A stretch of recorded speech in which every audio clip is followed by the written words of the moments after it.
When I said good morning before, it didn't count because it wasn't connected to the cameras. Today we function by technology. We've become a part of technology. But that's not the ideal, of course. But anyhow, good morning. And today we're going to be doing a continuation of the subject, the Rebbe. And today is an auspicious day connected to the Rebbe. Today and yesterday were the days that the Rebbe's predecessor, Rabbi Yosef Yitzchak Schneerson, was finally exonerated and allowed to leave his place in exile after he was imprisoned and sentenced to death. And a few months later he was allowed to or maybe compelled to leave the country, and where he set up residence in Latvia, and from there he moved to Poland, and from Poland, when the Nazis took over Warsaw, he was miraculously saved from the Nazis, and he came to this country to establish the Chabad movement in America. And a year later, his son-in-law, the Rebbe, escaped from the Nazis in France and continued the work of his father-in-law, and then assumed the leadership 9 years later.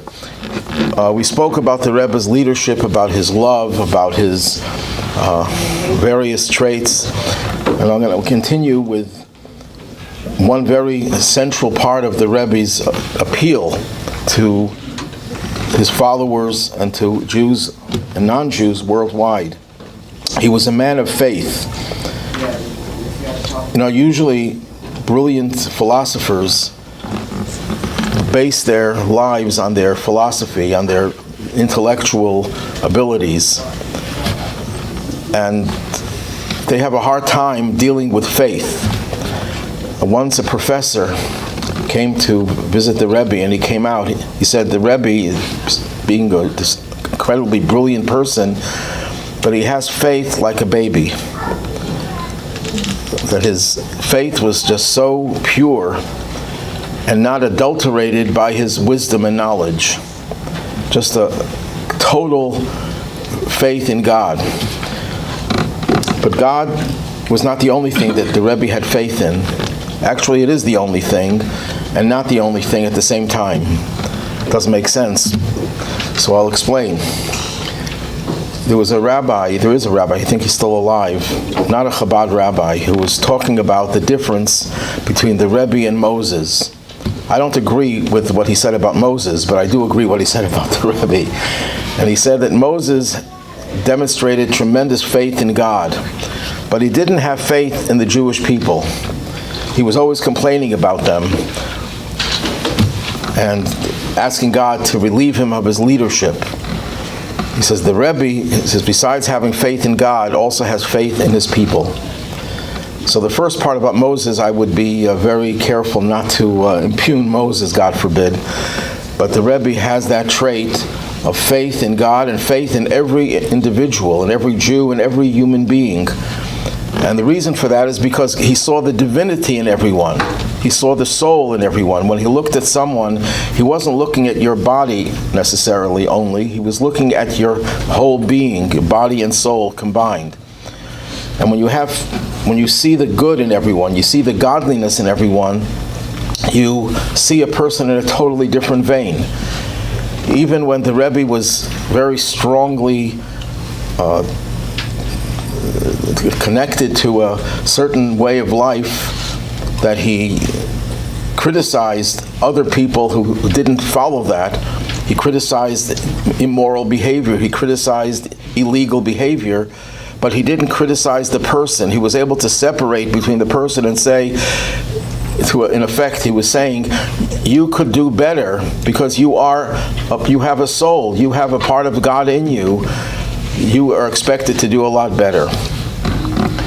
So we had this tremendous faith in the potential of every person. The Rebbe did not accept an excuse from a person who said, I can't do it, I'm incapable of doing it. The Rebbe felt that anything that God demands of us, we have the ability to do. And if we don't have the ability to do it, it's either we're delusional or God forbid we're handicapped, we have some type of a handicap, but God doesn't expect a person without arms to put tefillin on his arm. That's something that is not physically possible. Doesn't expect anymore. The Rebbe, because of his incredible faith, was the ultimate optimist. He had faith in the future. He knew that things are going to get better. While he was a realist, the Rebbe lived through the worst period in Jewish history, lost his brother, his grandmother, and his brother-in-law, his sister-in-law, and other relatives in the Holocaust. He lost thousands of his followers in the Gulag, and he knew what suffering is. In fact, he knew about suffering more than any other human being in the world, because no person in the world ever received as many letters voicing their pain and anguish and problems as the Rebbe had. To be able to not feel the pain, and yet at the same time he had tremendous faith that things will get better. He had faith in the future. He had faith in the coming of Mashiach. He expected it, anticipated it every day. And even though he was so exposed to so much pain and suffering and sadness, he was always promoting joy. He would express the joy himself. You ever see the Rebbe at a Farbrengen? Here's a man in his 80s, and he's speaking for hours and hours, and interspersed between his talks, they would sing a song, and they would sing a lively song. The Rebbe would sometimes swing his arms in every direction, jump up and down, and exude a tremendous amount of joy. And when he saw someone depressed, his Rebbe says, I can't tolerate sadness. I want to see you be happy. You have to always be joyous. In fact, when he had his terrible heart attack in 1977, the Rebbe's heart attack, the doctors, I heard the doctor say it himself on the video, that on a scale of 1 to 10, the Rebbe had a 10. And he wasn't expected to survive the heart attack. He actually had 2 heart attacks, but one of them was a 10. And this was Simchas Torah, the joyous holiday of Simchas Torah. And one of the older Hasidim, the Rebbe is lying in bed, incapacitated and is close to not being here anymore. And this older Chassid, I know his name as well, Rabbi Kazanovsky, comes into the Rebbe's room and starts crying when he sees the Rebbe in such horrible shape. And the Rebbe tells him with his last energy, he says, I can't tolerate sadness. Tell the Hasidim, where thousands of Hasidim there gathered together for the dancing, that I want to hear their singing. I want to hear the joy. And that whole night of Simchas Torah, thousands of people were dancing to the words, the Rebbe will be healthy. And they changed the tune from the Rebbe will be healthy to the Rebbe is healthy. And the Rebbe said it was music to his ears. He wasn't disturbed by the loud noise of thousands of people singing at the top of their lungs. People who were dancing in circles around and around, thousands of them, were laughing and crying at the same time. The Rebbe was a person who had no obstacles. He didn't consider anything to be an obstacle. There's a story that is emblematic of this. On Rosh Hashanah, there's a custom for Jews to go to a body of water and say the words of tashlich. Tashlich means throwing. We symbolically throw our sins into the water. That is done every Rosh Hashanah. In the early years of the Rebbe's leadership, they had a procession, a parade of people walking from 770 Eastern Parkway to the Brooklyn Botanical Gardens. That was the closest body of water to 770 Eastern Parkway. Years later, they built a pond that was fed by underground springs next to the shul, so that they didn't have to go so far. But at this time, they would walk, I don't know, it's probably about 1.5 miles, my guess is, and the Rebbe would lead the crowd. A few thousand people would follow him, and the streets were lined with Jews from all over watching the parade. And they would go with a march, they would sing on the way there. And the Rebbe would walk very fast, and people would have to hustle to catch up with him. One day it was raining cats and dogs, or sheep and goats that are kosher animals. And that wouldn't deter the Rebbe, of course. So they're marching again in the downpour, and they come to the botanical gardens, and the gate is locked.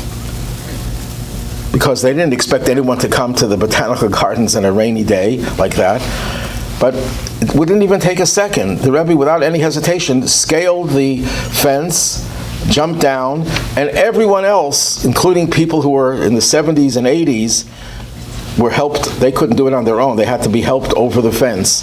But the Rebbe sees a fence, it just means it's an opportunity to jump over the fence.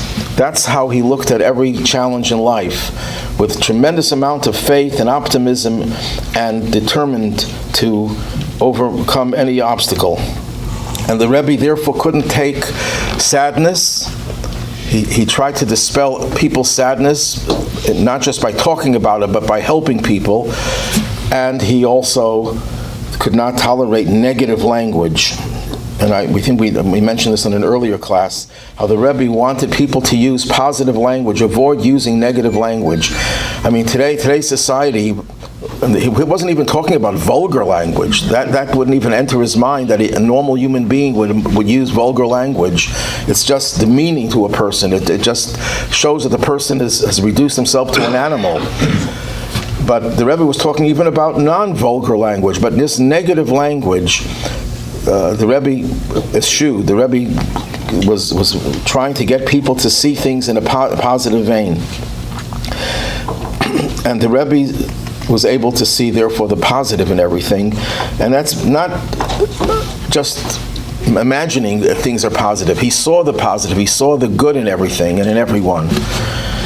Moses was referred to as, in Aramaic, as Raya Mehemna, which translates as faithful shepherd, which means literally that Moses was so devoted to the people that he was faithful in shepherding them.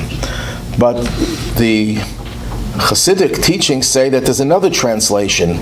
Instead of just faithful shepherd, it's the shepherd of faith. It's someone who nurtures our own faith, picks us up to give us an optimistic view of life. That was and is the Rebbe. Not just a faithful shepherd. For decades and decades, he gave his life just to help other people. He could have sat in luxury. People would give the Rebbe, if the Rebbe wanted, they would give him all their money. If the Rebbe said to a chassid, "You have $1 million, give it to me," without any hesitation, they would give it. In fact, there were chassidim who, when they gave to charity to the Rebbe, they would give the Rebbe blank checks that were signed. You know, I like to give anonymously, so I don't sign my checks. But people signed their checks, but did not write the amount. They let the Rebbe write the amount. And some people tried that, and the Rebbe says, "No, I won't take it from you." Because the Rebbe was able to judge a person if they really meant it with their whole heart, or they did it only because they wanted to show the Rebbe that they're willing to sacrifice. So at any rate, but people would give the Rebbe blank checks with amount, and the Rebbe would write the amount that he felt that person was able to give and should give. The Rebbe was a great philosopher, a Hasidic philosopher. He was well versed in all different branches of philosophy. But the Hasidic philosophy channels the purest form of monotheism. You know, we all believe in one God. But to say you believe in one God doesn't really mean you believe in one God. There's a religion that says that one God is really three. That's not pure monotheism. But even people who believe, let's say Muslims, believe in one God, literally one God. They don't have a trinity, and they're closer to Judaism than Christianity is. But Hasidic thought goes a step further, and the Rebbe championed this thought. It's not just there's one God and no two gods, but that there is nothing else but God. that everything in existence is a manifestation of God's creative power. So the question is not where is God, but where is He not?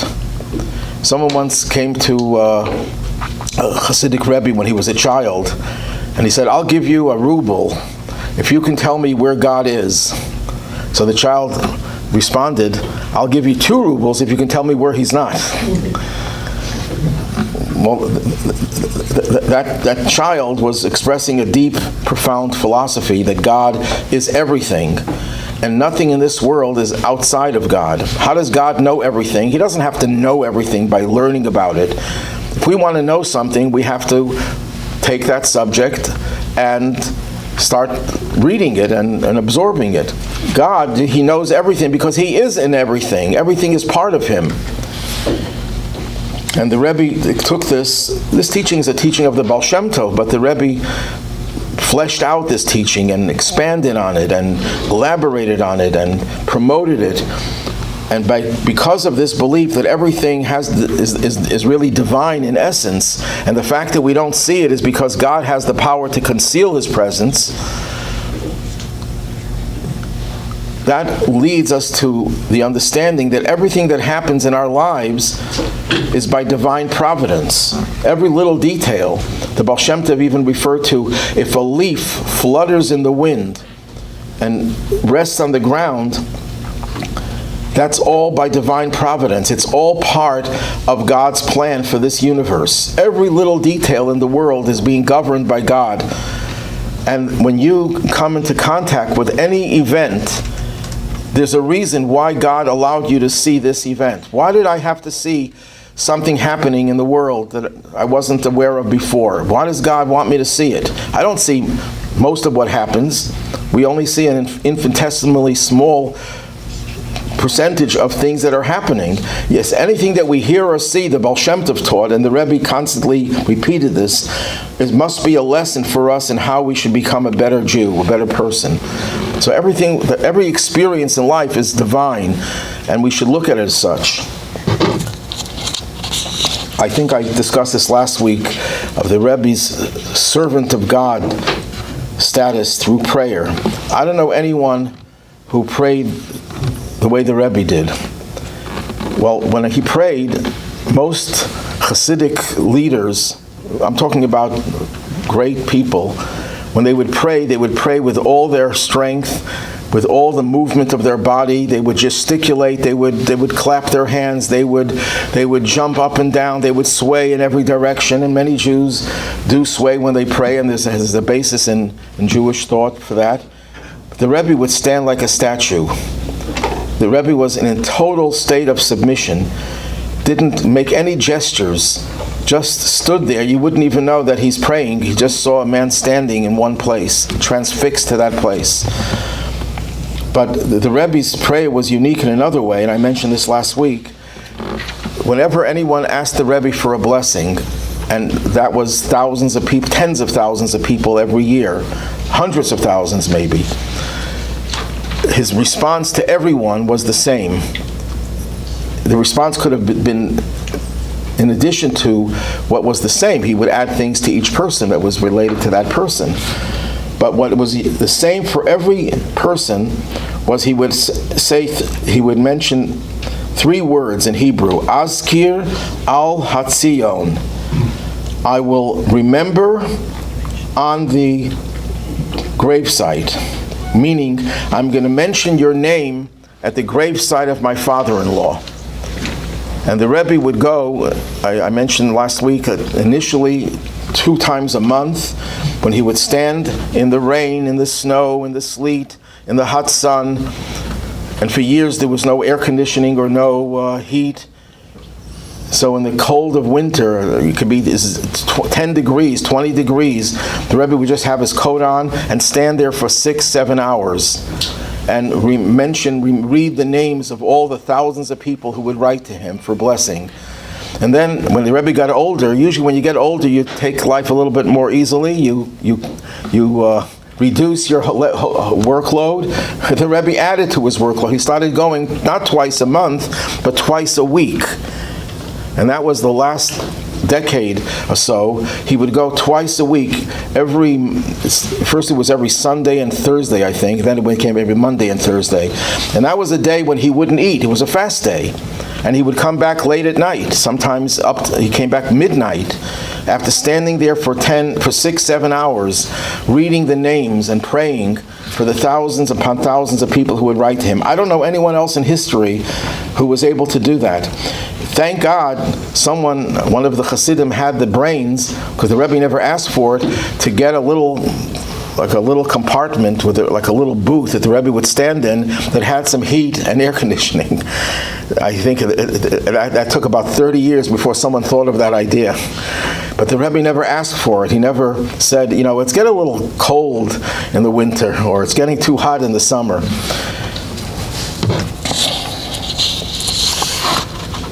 One thing that I noted, and others have noted it as well, there was a saying from the Alter Rebbe, the first Chabad Rebbe, that the Rebbe would repeat frequently.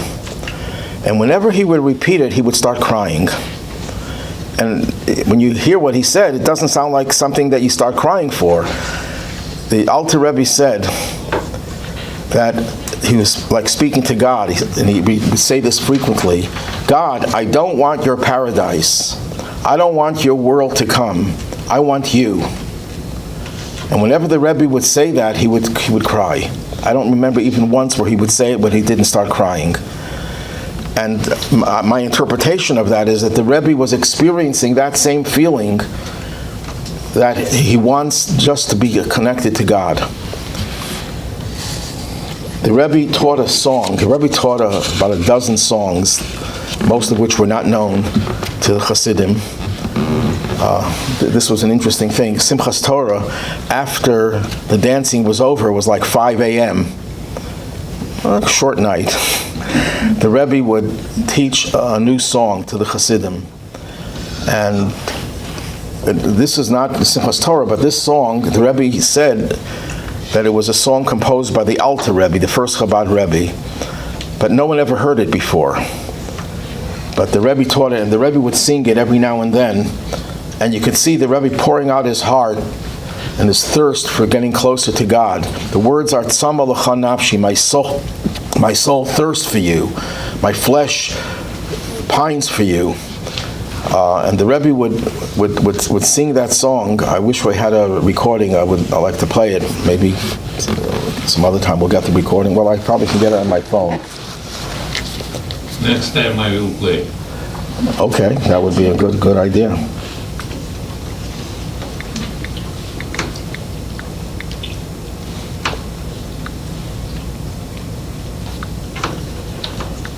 So while I'm trying to find it, and this song has recently become very popular in other Hasidic circles.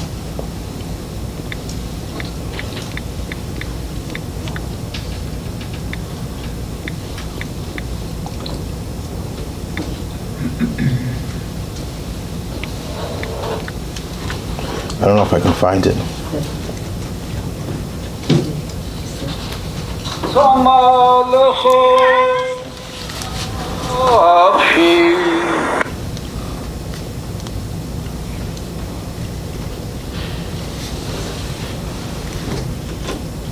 Why isn't it the word?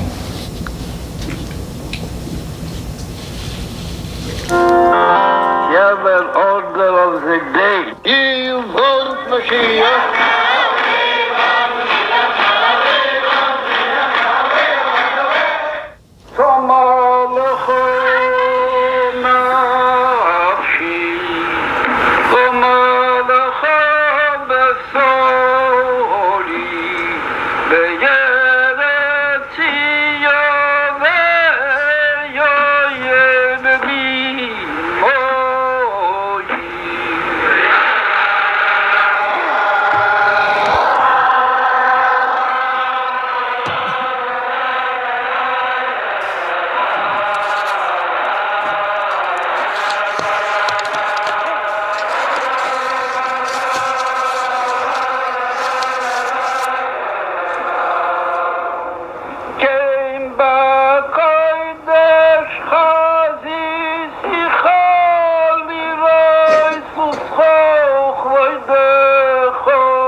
when you hear the thousands of people singing after the Rebbe.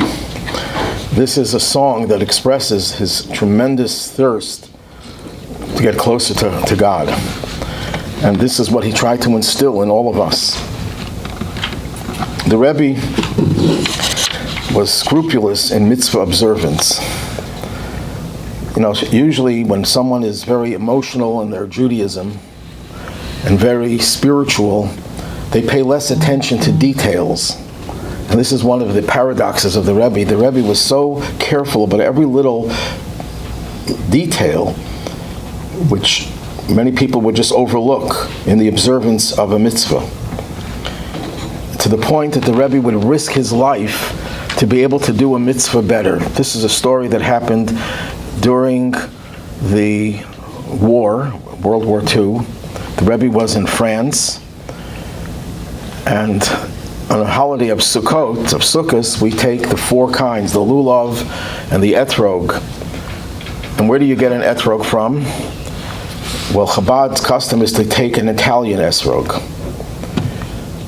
Some people prefer an Israeli one. The Rebbe would have both, but he was primarily would want an Italian one because they're the best, they're the nicest.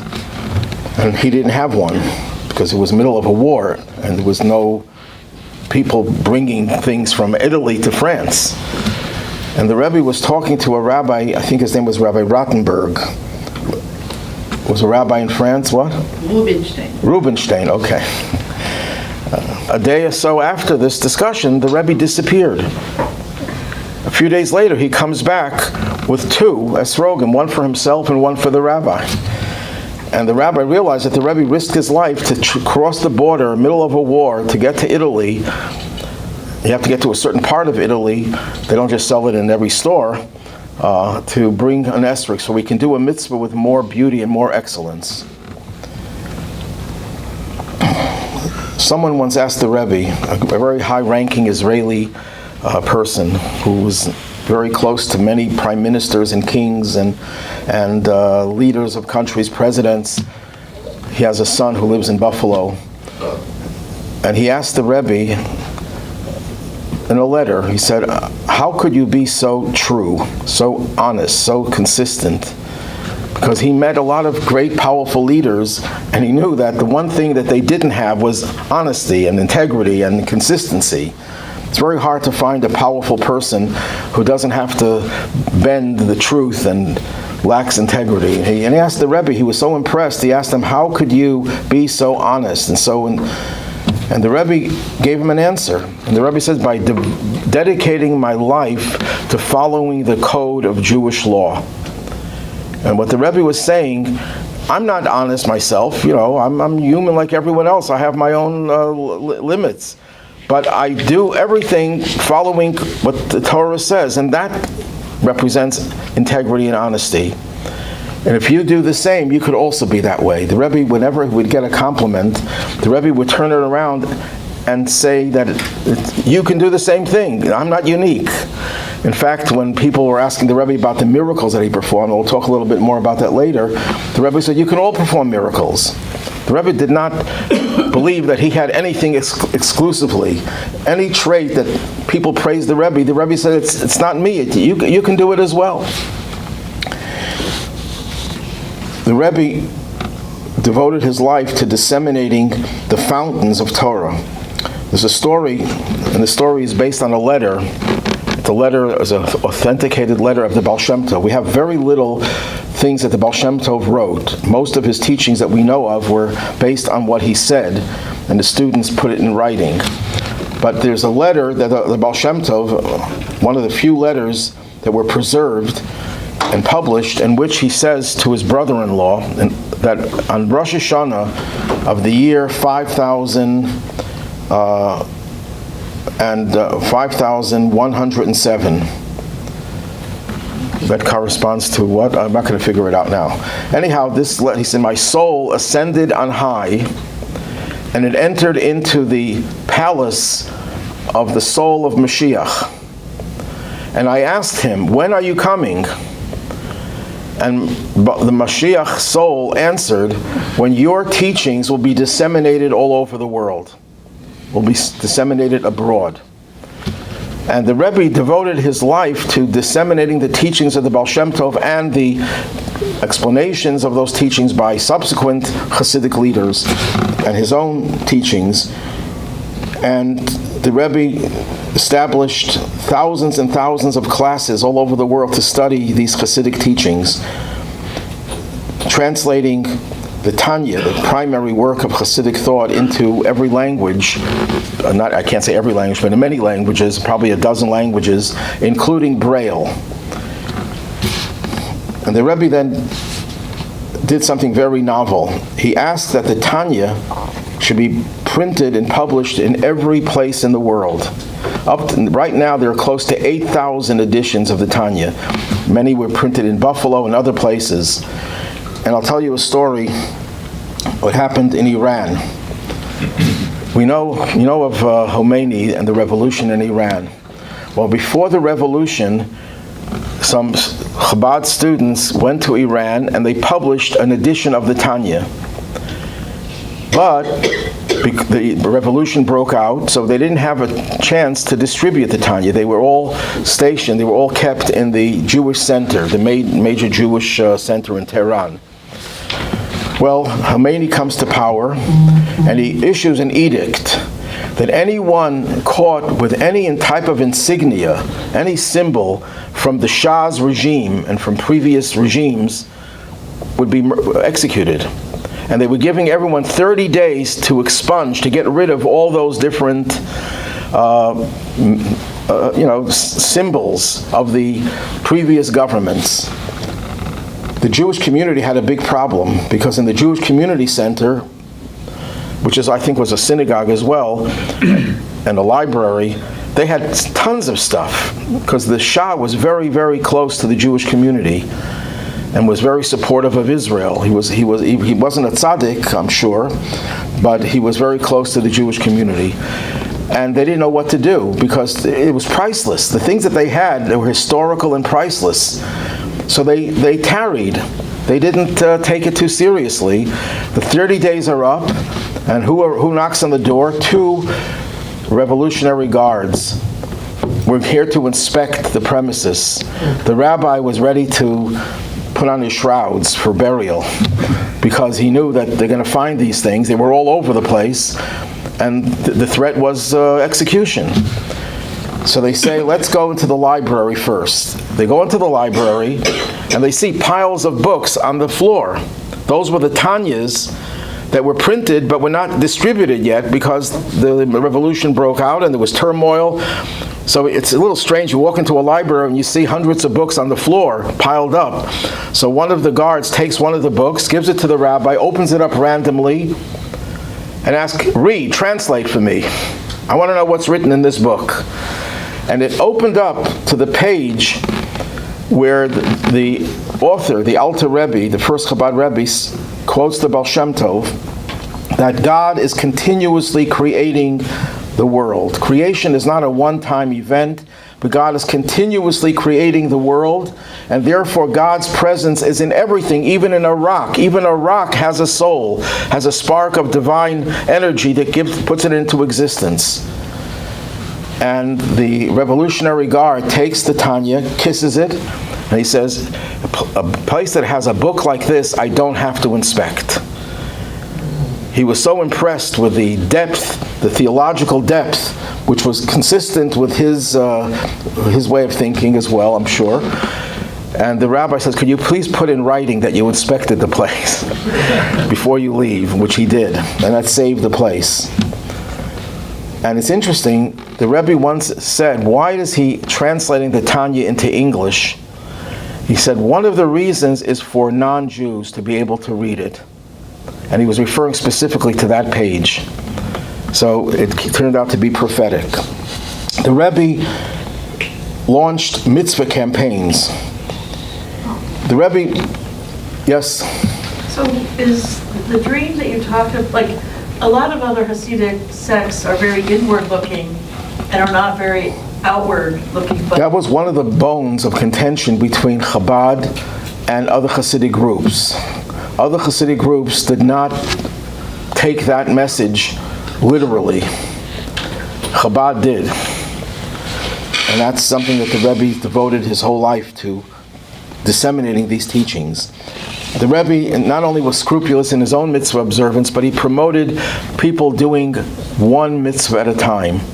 While the rest of the quote-unquote Orthodox community, even the ones who were involved in quote-unquote outreach, a term that the Rebbe didn't like, in Hebrew the term was bringing those who are far away close. The Rebbe says, who can tell you who's far away and who's close? You can never tell a Jew that he's far away. You can tell someone, I want to get you closer. We all have to get closer to God. But the Rebbe didn't like using a term far away to any Jew. But other Orthodox groups who did believe in quote-unquote outreach believed that, yes, we want to get more Jews to become more observant and to become totally observant. Although I don't know what that means, totally observant. The Rebbe would always try to become more observant. So if the Rebbe was not totally observant, who is totally observant, but more observant? The Rebbe said, one mitzvah is enough. Not enough in terms that you don't have to do more, but you accomplished a world of difference when you do one mitzvah and you make one mitzvah available to one Jew. So even if you meet a Jew one time on Fifth Avenue in Manhattan and you ask him, are you Jewish? And he says yes, and he puts on tefillin once, even if it doesn't amount to anything else, you've created a bond between that Jew and God that's eternal. As a student, I mentioned Fifth Avenue because I was on Fifth Avenue, right off Fifth Avenue, in front of a Young Israel synagogue, and I was asking people, excuse me, sir, are you Jewish? And one guy, he said no, walked by a few times, and every time, I didn't remember it was the same person. I asked, are you Jewish? He says, I'm beginning to start doubting, maybe I am. Then I meet someone, and I ask, excuse me, sir, are you Jewish? He says, I'm the rabbi of the synagogue. How was I to know? He didn't have a beard. He looked like a businessman, dressed in a nice suit with a nice hat, nice fedora. But anyhow, millions of Jews have put on tefillin. This campaign, the Rebbe started right before the Six-Day War, and exposed to millions of Jews to one mitzvah at a time. The Rebbe's self-sacrifice, literally, was also legendary. As a child, he was 9 years old. He was at I think it was the Black Sea, is Nikolaev near the Black Sea. Yeah, the Rebbe was born in Nikolaev, which I think has been destroyed by Putin. But the Rebbe was born there, and his mother took him to the sea, and then everyone was screaming, "There's a child that is drowning," and then the Rebbe disappears. And then they discovered the Rebbe jumped into the water when everyone else was afraid to jump in. I guess there was a riptide or something, and the Rebbe saved this child that was 9 years old. The Rebbe was the commander of a self-defense force in Yekaterinoslav, or Dnepropetrovsk, which is now called Dnieper. That's where his parents moved to. And there were pogroms in Ukraine all over the place. And there was a militia that was formed by people in that city, and the Rebbe was the commander of that. He was 18 or 19 years old when that happened.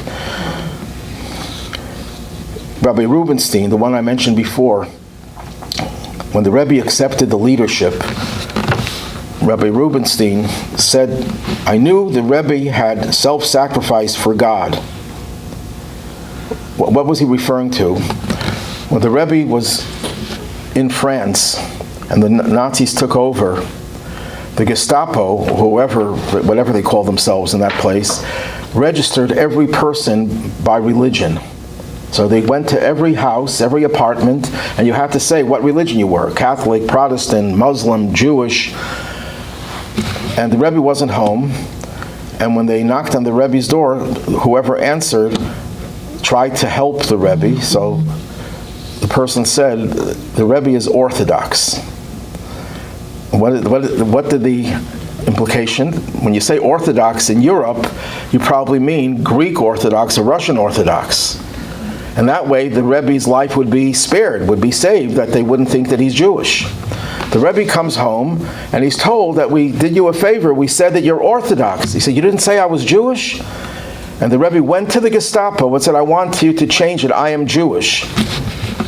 He was willing to die not to betray his identity as a Jew. So he said, I knew that the Rebbe had self-sacrificed for God, that he wouldn't betray his connection to God by saying he's not a Jew. I knew he had self-sacrificed for a mitzvah, because he was the one who the Rebbe discussed the matter, could you put your life on the line to do a mitzvah in a better way? And the Rebbe escaped, or disappeared, and brought back the esrog. And when he accepted the leadership of the people, he says, I know that he has self-sacrifice for the Jewish people. Because becoming a leader was self-sacrifice. The amount of energy the Rebbe had to give away his own life for helping people. And I should also mention the Rebbe's wife. I haven't mentioned her until now, but she deserves all the credit, because she could have had everything she wanted. If she became a public figure, the Hasidim would have given her everything and the honor that she had. She always stayed behind the scenes to help support the Rebbe, and never appeared in public, not even once. In all the years the Rebbe was Rebbe, she never made a public appearance. And she didn't want people to know. When she would go to a store, she went to a bakery, but she went to a bakery where the owners were not followers of the Rebbe, because then they might recognize her. And somehow the owner of the store, she's waiting online to be served, and the owner of the store realized it was the Rebbitzin, the Rebbe's wife, so he started to serve her first. She was very upset, and she never came back to that store. She didn't want anyone to know who she was. She kept a very behind the scenes, and she gave her life for the Rebbe's teachings and leadership. And there are so many stories can be told about her, which for another time. The Rebbe was the ultimate source of encouraging people to give tzedakah, to give charity. Every week, at least once a week, but certainly every Sunday, the Rebbe would give $1, sometimes more than $1, to every man, woman, child, Jew, non-Jew, young and old, who went by. Up to 10,000 people a Sunday would go by. The Rebbe would stand there for 7 hours. And he used to go to the cemetery that same day, and then there was no time, so he pushed off the cemetery to Monday. But he would stand for 7 hours and give everyone a fresh dollar bill, standing, not taking a break, not drinking some water, not going to the bathroom, just giving. His secretary, who had to supply him with the dollars, had to be treated for carpal tunnel. Imagine this. Doing this. How many times could you do this? For 7 hours, it's almost physically impossible. And the Rebbe would do it and give people blessings, and the tremendous amount of miracles happened during that period.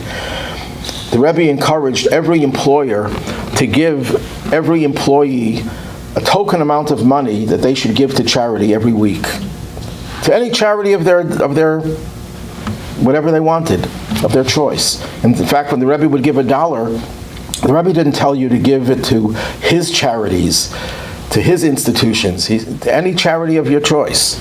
And people did that. Usually they gave more than $1. The Rebbe said, here's $1, and people would exchange it for their own $1 and add on more. Some people would add on another $1, some people would add another $1,000. So every Sunday, you could imagine probably at least $1 million of charity was distributed by the Rebbe.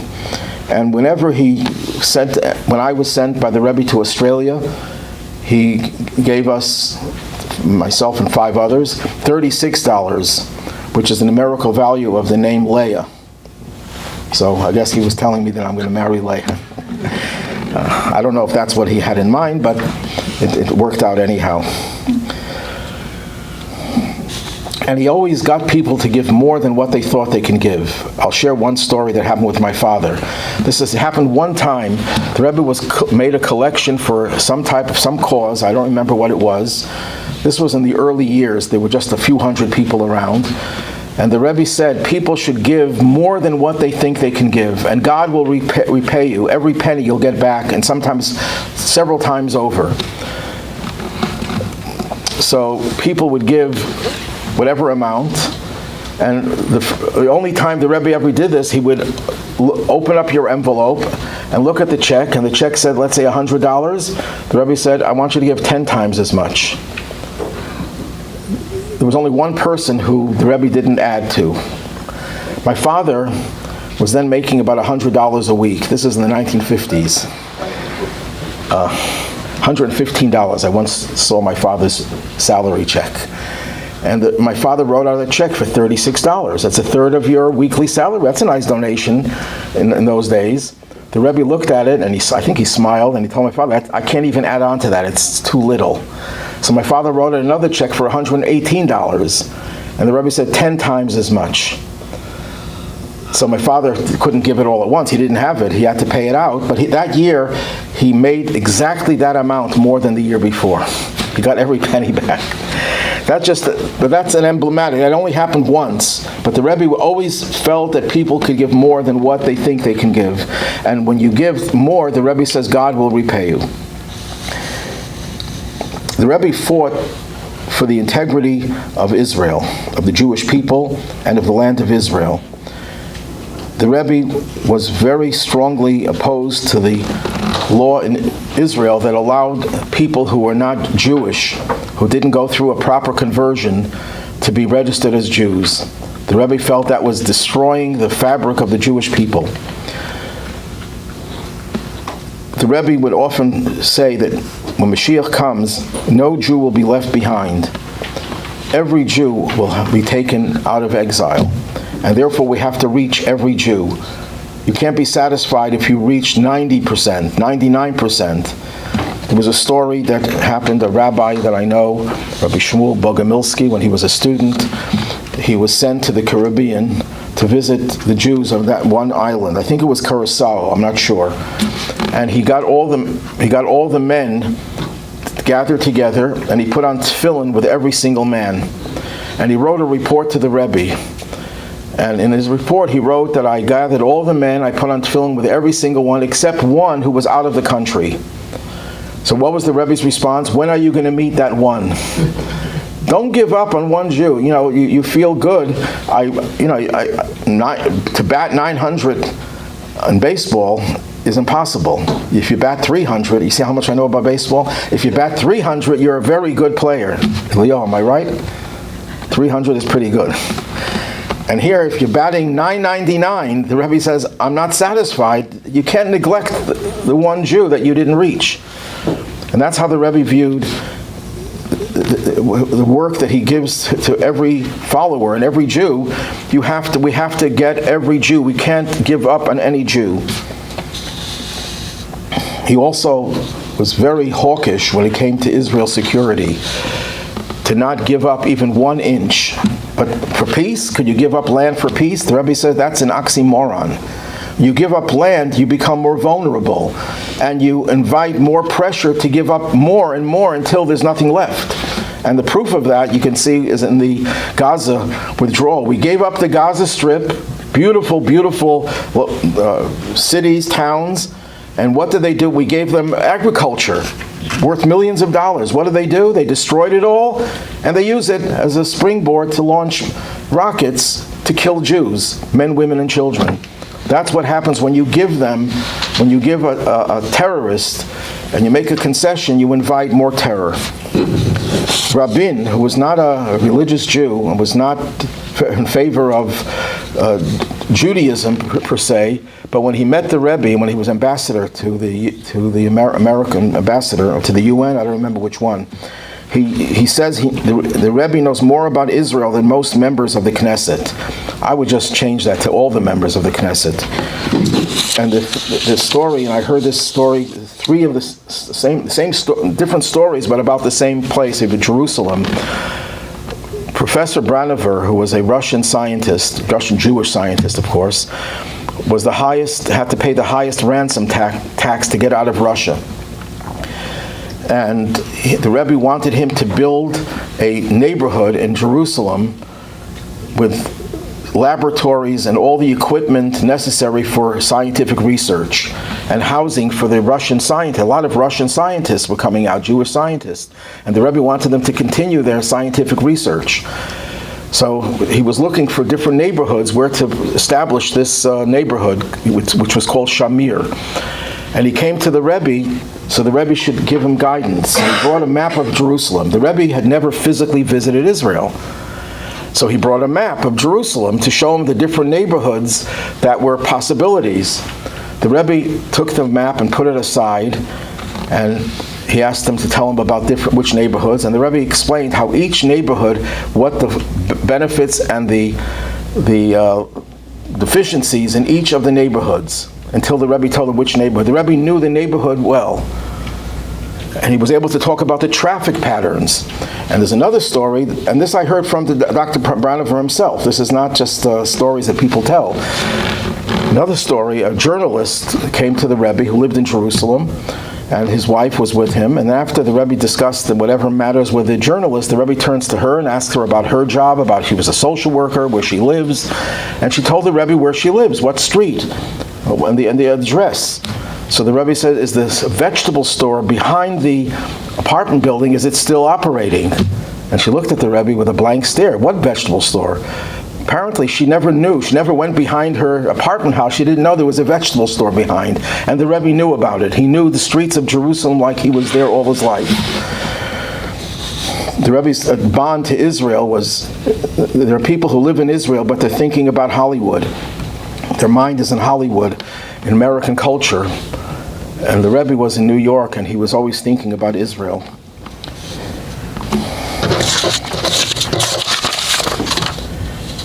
The Rebbe was the most humble person you can imagine. Someone who has such power.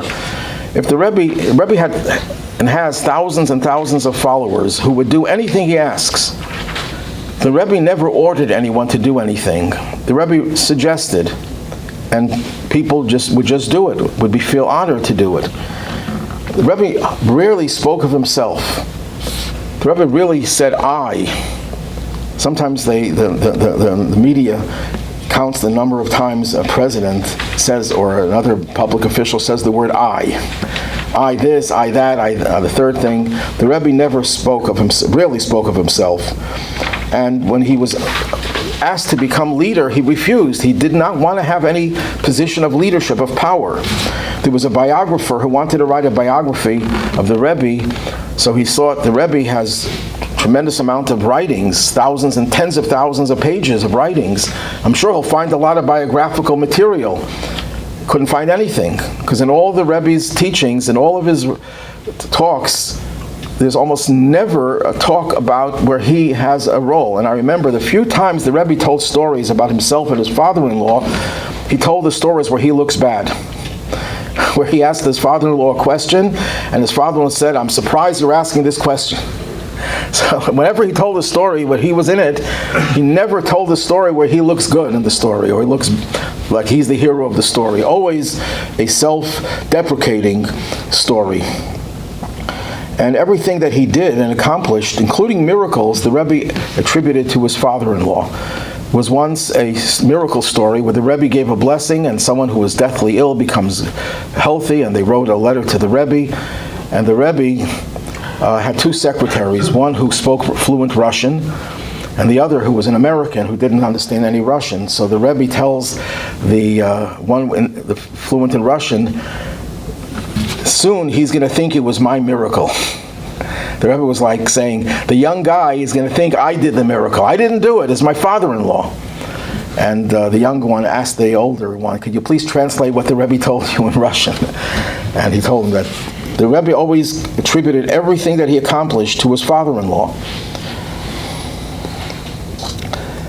And to the Rebbe, his whole existence was to fulfill his mission in this world. And the Rebbe was also a master of miracles. Although the Rebbe didn't acknowledge that he did the miracle, the Rebbe acknowledged, and there were miracles happening right and left. And then it's important to emphasize that these miracles happen because we're living in a generation where we need to be given support, that God is with us, that He hasn't abandoned us. One of the miracles, incredible miracles, not just one that happened repeatedly, thousands of times, were people who couldn't have children. And the Rebbe's blessing would give them, and they had children. I'll just share one story with someone who was there, who tells the story. There's a custom in Chabad that Lag BaOmer is a time when the Rebbes would perform miracles for children, for having children. So there was a whole group of people who would come to the Rebbe's house to ask him for a blessing. And there was a Satmar. Now the Satmar Hasidim, if you know a little bit of recent history, were not in good terms with Chabad. They were very, to put it mildly. Things changed, thank God. But anyhow, when a person needs a miracle, they knew where to go. So this Satmar comes to the Rebbe, and the Rebbe is already leaving. He's sitting down in his car to go to be driven to the shul, and this person who tells the story, who's a brother of one of my colleagues, is like pushing the crowd back because there were so many people there, and keeping the door was now kept open. And he says to the Rebbe, I want a blessing for a child. And the Rebbe gives him a blessing. And then the Rebbe says, and doesn't your child need to have someone to play with? And he doesn't understand what the Rebbe is hinting to him. So he looks like bewildered. And the Rebbe said, say Amen. In other words, the Rebbe is saying you're going to have a second child to play with the first child. So he says Amen. Now this chassid who was then a student, years later he comes to the Rebbe's gravesite and he sees someone and he doesn't recognize him. The man comes over to him and the man recognizes him. Do you remember me? He says, these are my two sons that I had. He had only those two with the Rebbe's blessing. But there were thousands of people who had blessings to have children. I just heard a story, a miracle story. Last night I heard the story. The person who told it heard it from someone who heard it from the mother of this child. This child was 8 years old, suffering from Tourette's syndrome. And the mother was extremely in terrible pain. The child was in pain, and nothing could be done about it. And this woman lived in the same house that the Rebbe's mother lived in. The Rebbe's mother came to America in 1948, and she moved into Crown Heights. She had an apartment on President Street. The Rebbe would go visit her every single day and spend time with her. So this mother of this child tells the Rebbe's mother about her plight, about how much she's suffering. So the Rebbe's mother says, don't leave, wait here, my son is soon coming. And the Rebbe comes and she tells the Rebbe about this child. So the Rebbe puts his hand on the head of the child. So that's it. The child never suffered again from Tourette's disease. He was completely healed. I just heard the story last night. This is just one of thousands of stories like that, where miracles have happened.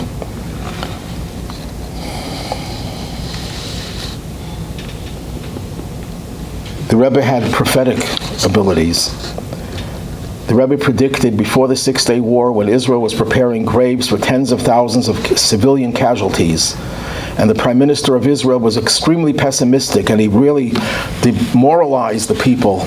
That was Rabbi Heschel, I believe. And the Rebbe, in a talk before the Six-Day War, said there's going to be great miracles. There'll be great miracles. And of course, the Six-Day War was one of the most miraculous wars in all of human history. The Rebbe predicted the collapse of the Soviet Union. The Rebbe told people it's going to happen. In fact, Professor Branover, who I mentioned before, was told by the Rebbe to tell his friends in Russia that when Gorbachev came to power, that things are going to change. Communism is going to collapse. And he did that. He publicized this to his friends, and they told him, they reported back. He says, absolutely nonsense. The KGB is parked right outside my house now. They're clamping down even more than before. Things are getting worse in Russia. So he reports this to the Rebbe, and the Rebbe said, it's going to take some time, it's going to be slowly, but things are going to change dramatically. That Soviet Union is going to collapse, and the Jews will be given freedom in Russia, and Jews will be allowed to leave Russia. The Rebbe told them in Israel to start building apartment houses for the Russian Jews that are coming, and they started building, and no one was there. So they told the Rebbe, and they stopped building, and they said because they see no one is coming. Well, of course, they didn't have enough room. So many people came, they didn't build enough. When the Gulf War broke out, they were giving everyone gas masks. And the Rebbe said, there's no need for it. There's not going to be a chemical attack. All the intelligence said that there was going to be a chemical attack. Saddam Hussein was going to do that. And the Rebbe says, absolutely no. There's no need for the gas masks. When they gave it out to everyone, the Rebbe says, don't decline, take it, because you don't want to show that you're better than everyone, but realize it's not going to happen. There's not going to be an attack. And just one more miracle or prophecy. There was this major hurricane in Florida. What was the biggest hurricane they had? This is about 35 years ago. I can't remember the name of the hurricane. It was a massive, massive hurricane, number 5, I think. And it was heading straight for Miami Beach, in the Miami area. And this is after the Rebbe suffered a stroke, and the only way he could answer a question was with his head moving in one direction or the other. I think he was able to say yes or no also. But that was it. So one of the Hasidim calls up the Rebbe's office and says they're telling us that the hurricane is going to hit us directly, and they want everyone to evacuate.